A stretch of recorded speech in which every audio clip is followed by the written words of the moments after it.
Rob Hovermale and Chris Davis are no strangers to the difficulties that are faced by inner-city youth. Both men have ministered hope and healing in that environment for years, and they're now working together to address the issue of violence in America's inner city, specifically the divide that's been growing between police and the citizenry. So good to have you with us, guys. Glad that you can come and speak on this topic and tell us a little bit about the things that are going on.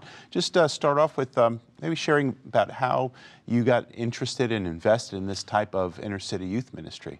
Sure.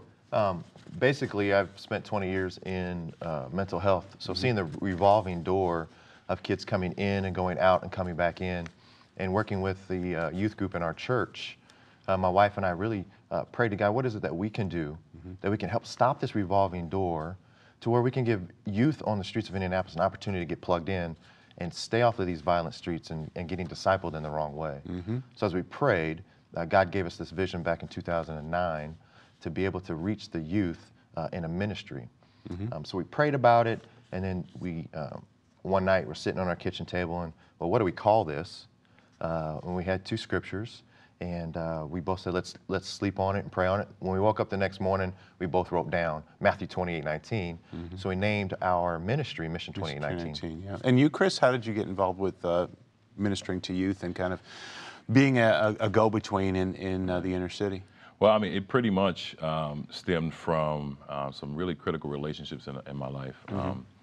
And, you know, as a young man growing up in Indianapolis and, you know, attending college and going beyond, I realized how important it was for caring adults to be engaged with students.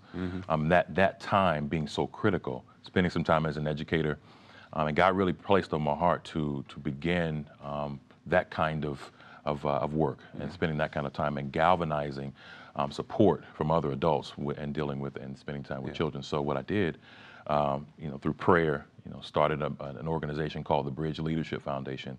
The bridge being Jesus Christ, right? Bridging the gap between your present and your destiny is our tagline.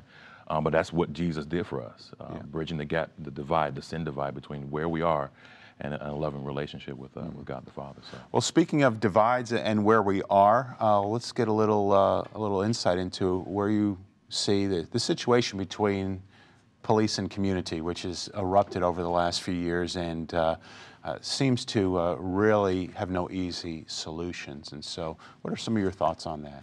Well, I think that it's been a little bit longer than a few years. The streets, the gangs and stuff like that, they tend to teach the younger kids coming up, you know, 8, 9, 10 years old, of what the streets are really about and what the police are, but that's a lie.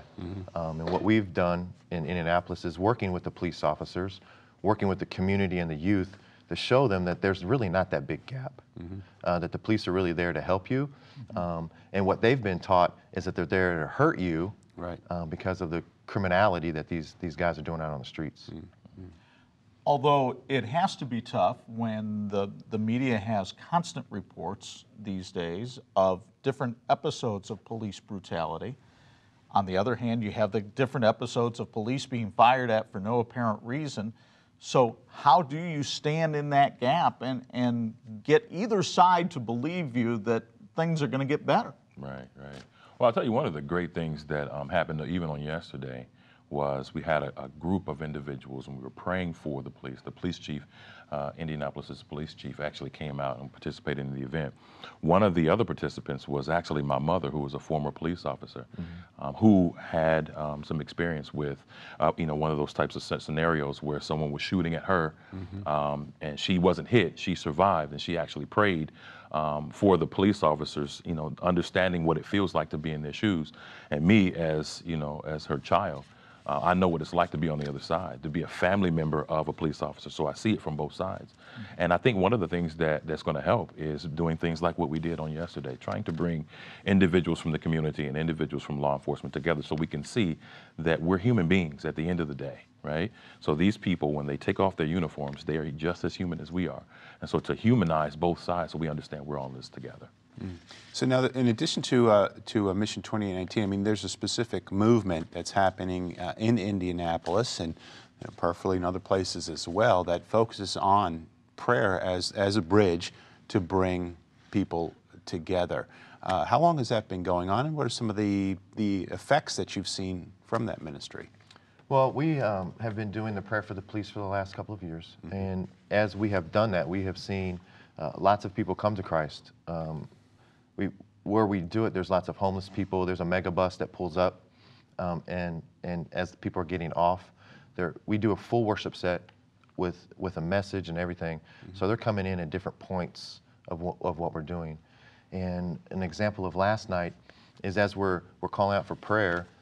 You know, who needs prayer? Put your hand up, and we send some students out there, and then we just started sending students out to people, and one lady who was hunched over asked for prayer, and at the end of the night she was sitting up straight, and she hadn't been able to do that for a couple of weeks.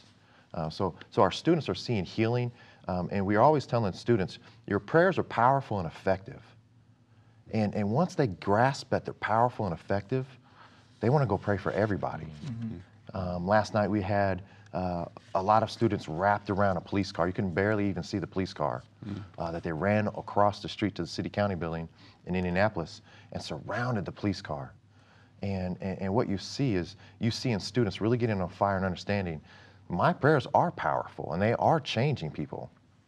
How do we get people to overcome the fear, though, of standing in that gap? Because a lot of people, I think, would like to see healing in our communities, but they're quite frankly afraid to get in between the two sides for fear of being caught in the crossfire. Sure. You know, I think one of the things, and this is something that Rob actually shared on yesterday, is the reality is that we are looking at a large problem that actually can be localized to some small areas. Right. So we might identify from a statistical standpoint, you know, the amount of crime in a particular zip code, but in reality, it might be, you know, confined to a few homes or a particular street, not the entire zip code. And so what we have to do is we have to see the problem for actually what it is. And then I think once we do that, we will be able to kind of to mitigate the fear a bit. So we have to see it for what it actually is. And again, we have to get back to, from my perspective, seeing both sides as human. Right? At the end of the day, you know, we all make mistakes. At the end of the day, the police officers are trying to keep us safe, just like the military as well. And so once we see that, I think that begins the process of helping us get there. So when you see something like the Kaepernick situation that we talked about at the beginning of the show, I mean, on the one hand, he's trying to take a stand and bring awareness to a situation. On the other hand, he's taking a lot of heat for the stand he's taking because many people disagree with not standing for the anthem. Does it help or hurt the situation? How would you speak about that? I'm a 49er fan, so I'm gonna defer that question. Well, I tell you, you know, I think, you know, our climate, it's a very sensitive climate. You know, I think we just on the heels of, you know, the Olympics and whether or not you put your hand over your heart during, you know, the anthem being played. Some people did, some people didn't. Some people took heat, some people didn't. So I think that, you know, being able to express yourself obviously is a right, and you want to be sensitive to the environment, I think, and there are ways to do that. Now that was the way that he chose. There are going to be some people that support that and some people that don't. I think that the messaging is something that's personal to him, but so we can't judge from that standpoint. But I think that the ways that we have to be sensitive to the messaging and how we go about that. Yeah. Now, with Mission 2819, there's a conference coming up, and you can just speak on that just a little bit, as well as maybe answer the question if someone wants to get this kind of thing going in their city, what would some of your suggestions be to get started? Sure. What we've done with Mission 2819, we have a conference. And I'll speak about the conference, but that's really not, I don't want the focus to be the conference. So we bring in local rappers, gospel, we bring in a youth worship team, we have youth doing a human video, spoken word, and then we have speakers. This year we have an ex-Colts player coming, and then we have myself and then another pastor that's speaking. But what we try to do is we try to bring in business, we try to bring that are hiring or want to hire a youth groups for kids to get plugged into. We bring in GED programs, alternative schools, colleges, both secular as well as Christian. And our whole goal is to get kids plugged in, to be able to disciple. In Matthew 28:19, it says, go and make disciples. But the most important part of that is actually in verse 20 of teach them to obey. But if you don't get them plugged into the right place, they won't know how to obey. So what I would suggest is getting around, and what we did was we just started networking with people in our community, getting to know the police chief, getting to know the mayor, getting to know people who are affluent in our community, and just saying, hey, we want to help. We don't want to reinvent the wheel, but this is what the vision that God gave us.